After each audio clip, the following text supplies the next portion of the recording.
కుమ్మెర గ్రామంలో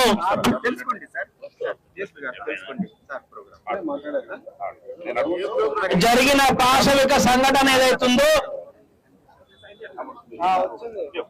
2 నెలల పసికందు దారుణంగా చంపిన ఖండన ఏదైతే సంఘటన ఉందో ఇది తెలంగాణ రాష్ట్ర ప్రభుత్వానికి రేవంత్ రెడ్డి ప్రభుత్వానికి సిగ్గుసేటుగా బహుజన్ సమాజ్ పార్టీ చెప్తున్న విషయం స్పష్టం చేస్తున్నాం. ఈ కార్యక్రమంలో పాల్గొన్న గౌరవనీయులు పెద్దలు రాజ్యసభ సభ్యులు ఆర్ కృష్ణయ్య గారు, మరొక నాయకులు గౌరవనీయులు డిఎస్పి ఫౌండర్ ప్రెసిడెంట్ విశార్దన్ గారు,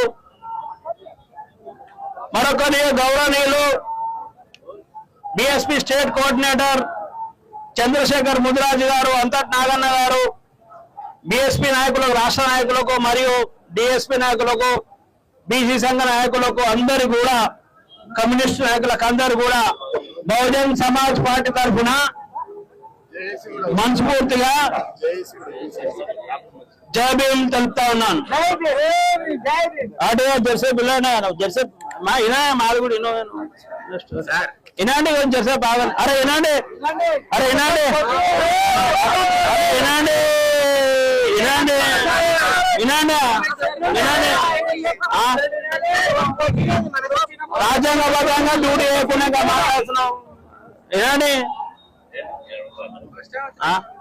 మేము ఈ తిరిగా ఒక మాట అంటే నీకు ఇబ్బంది అవుతుంది. 2 నెలల పిల్లలు చచ్చిపోతే ఏం బాగా అవుతుంది.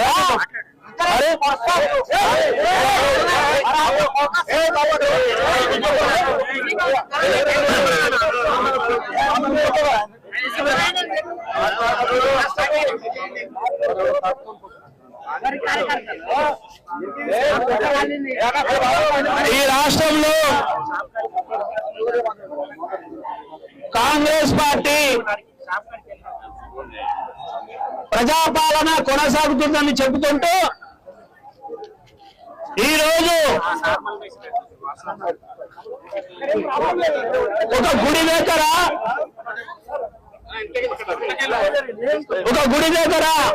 అన్న కూర్చో చేస్తే నువ్వు కూడా పెద్ద మంచి కూర్చోనా? అదే కూర్చోరు అన్నకు ఉండే కూర్చోని ఉన్నవాడు మేము గట్టి మాట్లాడదాం అనుకుంటున్నాం. నువ్వు కూర్చోనా? సరే ఫోన్ పై ఏం చేస్తావు?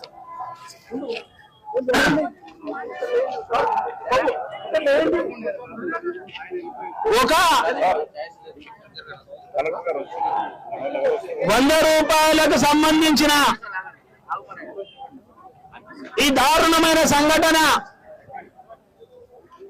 రేవంత్ రెడ్డి గారు మీరు వినండి. తెలంగాణ రాష్ట్రంలో ఒక గుడిని దర్శించుకోనికే అణగారిన వర్గాలకు సంబంధించిన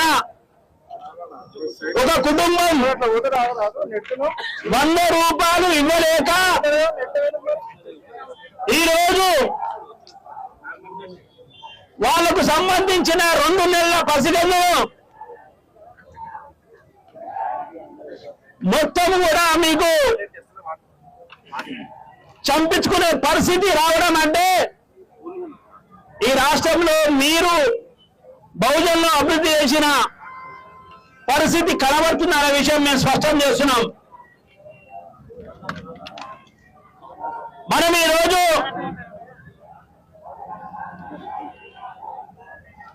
మొత్తం రాష్ట్ర వ్యాప్తంగా ఎస్సీ, ఎస్టీ, బీసీ, మైనార్టీలు అందరూ కూడా ఆలోచించాల్సిన అవసరం ఉందనే విషయాన్ని బహుజన్ సమాజ్ పార్టీ చాలా స్పష్టంగా చెప్తున్నది.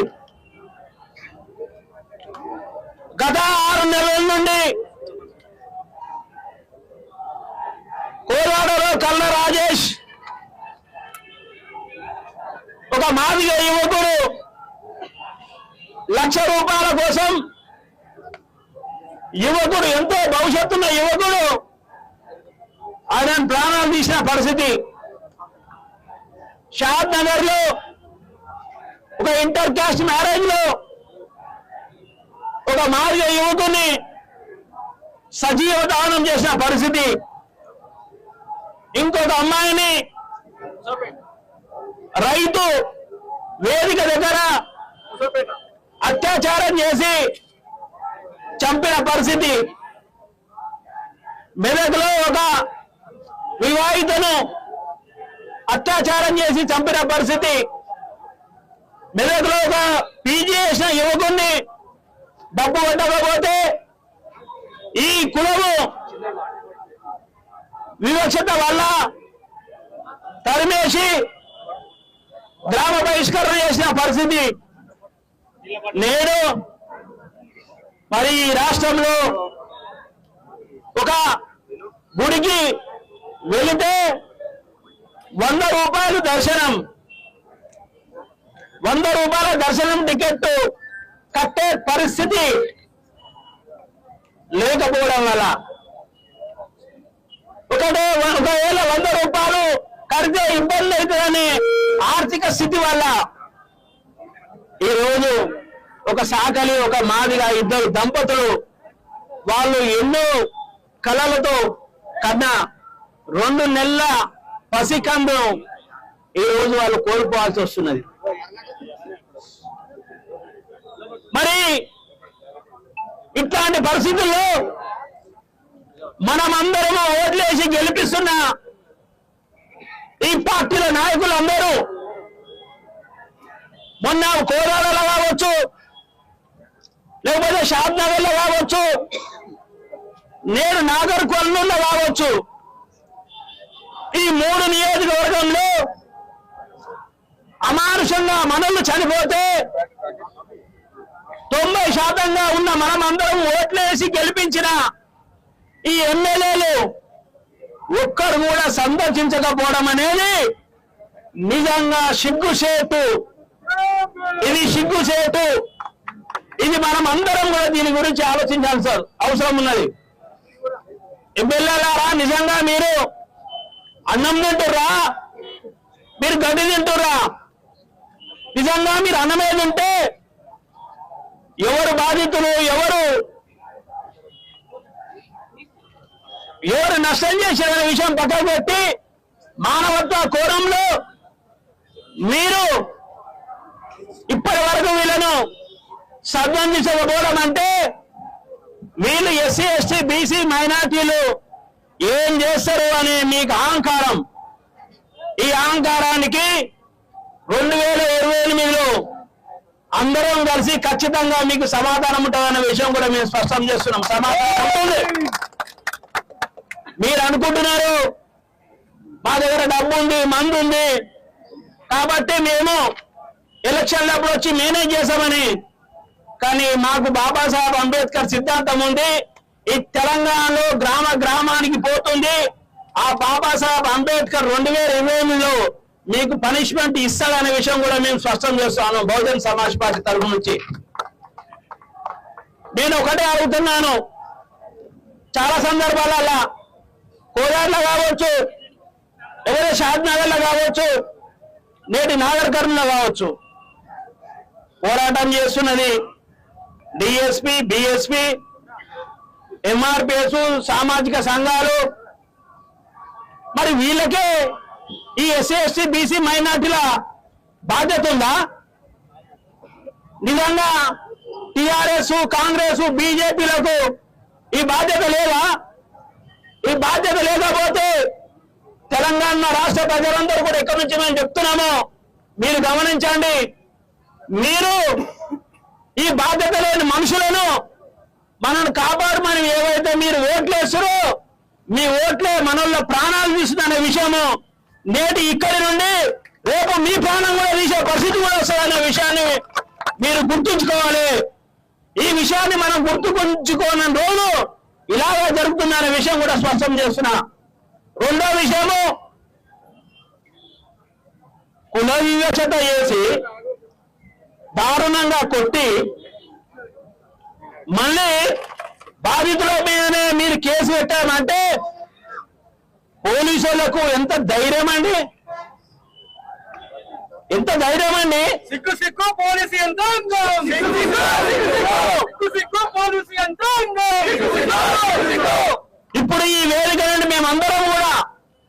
ఈఎస్పీ కావచ్చు, డిఎస్పీ కావచ్చు, మేము ఒకటే డిమాండ్ చేస్తా ఉన్నాము. ఇమ్మీడియట్ గా వాళ్ళ మీద పెట్టిన కేసు మీరు ఇమ్మీడియట్ గా దాన్ని విత్డ్రా చేయాలి, దాన్ని కొట్టేయాలి అనే విషయాన్ని మేము బీఎస్పీ నుంచి డిమాండ్ చేస్తా ఉన్నాము. లేని పక్షంలో మా కార్యాచరణ కూడా ఉంటుంది. ఏం జరగాలో అది కూడా జరుగుతున్న విషయం కూడా గురించి మీరు గొప్పగా చెప్తారు. కేసీఆర్ ఇట్లా దొంగ లంగా లపంగా లుచ్చాన్ని మాట్లాడుతున్నా మీరు, మరి మిమ్మల్ని ఏమనాలో మిమ్మల్ని ఏమనాలో అంటున్నా మిమ్మల్ని మీరు కూడా కోవట్ సెంటర్ అనే విషయం కూడా బహుజన్ సమాజ్ పార్టీ చెప్తున్నారు క్లియర్ గా. కాబట్టి నేను ఒకటే విషయం చెప్తున్నా మనందరికీ, ఈ వేదిక నుంచి తెలంగాణ రాష్ట్ర ప్రజలందరూ కూడా మేము విజ్ఞప్తి చేస్తున్నాం క్లియర్ గా. మానవర్ కాంశీరామ్ గారు ఒకటే మాట చెప్తేవారు ఓకే అయ్యా, పాలకులపై ఎప్పుడు కూడా దాడులు జరగవి, ఏం జరిగినా పాలితులపైనే జరుగుతాయి అని చాలా క్లియర్ గా చెప్పేవారు. అదే జరుగుతుంది పాలితులపైన మన పైన. మరి అదే పాలితులపైన మనం జరుగుతూ ఉంటే మనం ఎన్ని రోజులు ఇంకా ఈ పోరాటాలు చేస్తూ ఉందాం. ఆడికెళ్ళి కోయాడ కాడికెళ్ళి మెల్లగా నాగర్ కర్నూలు వచ్చింది, ఇంకెక్కడెక్కడ పోతుంది తిరుక్కుంటా ఈ రౌండ్ మొత్తం కూడా తెలంగాణ రాష్ట్రం తిరుగుతూనే ఉంటుంది. మనం పోరాటాలు చేస్తూనే ఉండాలి. మనోళ్ళ వాళ్ళకే ఓట్లు వేయరి, మళ్ళీ వాళ్ళే గెలిపేరి, మళ్ళీ ఇదే పోరాటం చేస్తూనే ఉంటాం. కాబట్టి తెలంగాణ రాష్ట్రంలో ఉన్న ఎస్సీ ఎస్సీ బీసీ మైనార్టీలు మీరు ఆలోచన చేయాలి. ఏ వర్గాలు అయితే దాడి చేస్తున్నాయో ఆ వర్గాలను మనం ఓటుతో దాడి చేయకపోతే వాళ్ళు ఎప్పుడు కూడా మన మీద దాడి చేస్తారనే విషయం కూడా మేము స్పష్టం చేస్తా ఉన్నాము. ఒక విషయం చెప్తా ఉన్నాము, మనమందరం ఆలోచించాలి. మీరు షాద్ నగర్ సంఘటన తీసుకొని ఎస్సీల పైన బీసీల దాడి, ఇమ్మీడియట్ గా బీసీ మీద చట్టంలో కేసు పెట్టి రాష్ట్ర జైలుకు పంపారు. ఎస్సీల పైన బీసీల దాడి, బీసీని మనం అందరం పోయినా మాట్లాడినాం, మేము కూడా పోయినా అందరూ వచ్చి మాట్లాడినాం. బీసీ మీద కేసు పెట్టి జైలుకు పంపించారు. ఏదైతే మీరు కళ్ళ రాజేసి కోయాలకు మనం అందరం వెళ్ళినాం. కోయాలకు ఏదైతే కళ్ళ రాజేసి పోలీస్ స్టేషన్ లో ఏదైతే దాడి జరిగి చనిపోయిందో ఆయన పైన పోలీసులు 3rd డిగ్రీ ఉపయోగించారు. కాబట్టి 3rd డిగ్రీ ఉపయోగించిన దాంట్లో ఒక బీసీసీఐ ఉన్నాడు, ఎస్ఐ రెడ్డి ఉన్నాడు. బీసీసీఐ ఉన్నాడు, ఎస్ఐ రెడ్డి ఉన్నాడు. అక్కడ ఏమైంది, బీసీసీఐ ఏమో సస్పెండ్ అయ్యాడు, ఎస్ఐ రెడ్డి ఇంకా అయితే లేడు. అంటే రేవంత్ రెడ్డి కుల రాజకీయాలు తప్ప ఇంకేం చేస్తున్నారని మేము ఈ వేదిక నుంచి అడుగుతా ఉన్నాము. నిజంగా నీకు ప్రజాపాలన భారత రాజ్యాంగం మీద నమ్మకం ఉంటే మీరు ఇమ్మీడియట్ గా ఇద్దరు కూడా సస్పెండ్ చేయాల్సింది. చేయలేదంటే మీ కులాన్ని కాపాడుతున్నాం అని చెప్పి వాళ్ళకు అర్థమైపోయి వాళ్ళు ఇంకా ఈ ఎస్సీ ఎస్టీల పైన దాడులు చేస్తున్నారనే విషయాన్ని మనం అందరూ గమనించాల్సిన అవసరం దాని విషయం కూడా స్పష్టం చేస్తున్నా. కాబట్టి సోదరులారా, అక్కడ ఒక ఉద్యోగి, ప్రభుత్వం ఆవిరపడే ఉద్యోగి రెడ్డి సస్పెండ్ చేయడానికనే మనకి ఇబ్బందులు అయితే ఈ రోజు ఇక్కడ సర్పంచ్ రెడ్డి, ఏం పేరైన పేరు తుకారాం రెడ్డి, అంటే ఈయన రేవంత్ రెడ్డి ప్రభుత్వం రానికే ఈయన పని చేస్తాడు, డబ్బులు ఇస్తాడు, ఈయన ప్రభుత్వం నిలవడానికే. మరి ఈయన సస్పెండ్ చేయాలంటే ఆయన చర్యలు తీసుకుంటాడా? ప్రభుత్వం ఆధారపడే రెడ్డిని సస్పెండ్ చేయలేకపోతుండు, ఈ ప్రభుత్వాన్ని తీసుకొచ్చే రెడ్డిని సస్పెండ్ చేస్తారా? సస్పెండ్ చేసే పరిస్థితిని మీరు ఉండదని మీరు అనుకుంటారు. కానీ తెలంగాణ రాష్ట్రం మొత్తంలో మీ ప్రభుత్వానికి వ్యతిరేకంగా ఎస్సీ ఎస్టీ ప్రజలకు అర్థమయ్యే విధంగా పెద్ద ఎత్తున పోరాటం జరిగే పరిస్థితి మీరే తీసుకొస్తారు. అది జరుగుతుందనే విషయం కూడా మేము స్పష్టం చేస్తున్నాం. అది పోతే మనమందరం ఆలోచించాల్సింది. ఇంకో విశారదనాన్న కూడా ఉన్నాడు కాబట్టి నేను ఒక విషయం స్పష్టం చేస్తున్నా. నేనేమంటున్నానంటే, అయ్యా భారత రాజ్యాంగం ద్వారా ఎస్సీ ఎమ్మెల్యేలు గెలిచారు, ఎస్టీ ఎమ్మెల్యేలు గెలిచారు. బాబాసాహెబ్ అంబేద్కర్ రిజర్వేషన్ల వల్లనే మీరు గెలిచారు. మీకు మనోళ్ళ మీద దాడి జరుగుతాయి. కోలాల కాడికి వెళ్ళి కూడా మనం పరిస్థితి తీసుకొస్తే ఇంతవరకు ఒక ఎస్సీ ఎమ్మెల్యే మీకేమన్నా సిగ్గుందా అని అడుగుతున్నా బహుజన్ సమాజ్ పార్టీ నుంచి. మీరు కనీసం ఒక పేపర్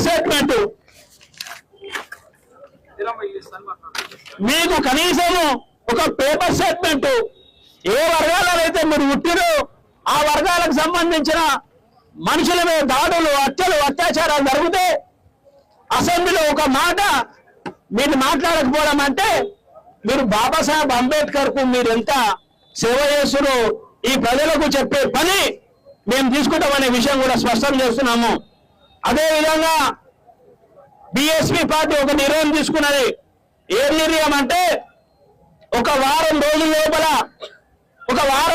లోపల ఎస్సీ ఎస్టీ ఎమ్మెల్యేలు ఎవరైతే ఉన్నారో వాళ్ళందరూ కనుక ఈ అమ్మాయి విషయంలో, ఇద్దరి విషయంలో, ఆ పసికంది విషయంలో మీరు కనుక అసెంబ్లీలో మాట్లాడకుంటే ఖచ్చితంగా బీఎస్పీ పార్టీ ఆధ్వర్యంలో శాంతియుతమైన పరిస్థితుల్లో అన్ని మీ ఎస్సీ కాన్స్టిట్యూన్సీలు, ఎస్టీ కాన్స్టిట్యూన్సీలు ఉన్న ఎమ్మెల్యేలు నిరసన కార్యక్రమాలు బీఎస్పీ తీసుకుంటుందనే విషయం కూడా స్పష్టం చేస్తా ఉన్నాము.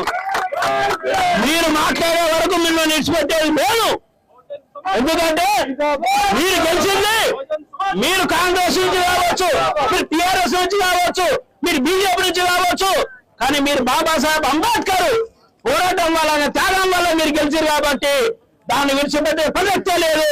ఒక 1 వీక్ లోపల, వారం లోపల కనుక మీరు కనుక వీళ్ళ విషయంలో న్యాయం చేయకపోతే, ఈ 2 నెలల పసికందు న్యాయం చేయకపోతే ఖచ్చితంగా తెలంగాణ రాష్ట్రంలో అన్ని ఎస్సీ ఎస్టీ ఎమ్మెల్యేలను శాంతియుతంగా వాళ్ళ నియోజకవర్గంలో నిరసన కార్యక్రమాలు రాజ్యాంగబద్ధంగా బహుజన్ సమాజ్ పార్టీ చేస్తున్న విషయాన్ని కూడా ఈ వేదికని చెప్తున్నాం అనే విషయం కూడా స్పష్టం చేస్తున్నాం. కాబట్టి సోదరులారా, మనం అందరం కూడా ఆలోచన చేయాలి.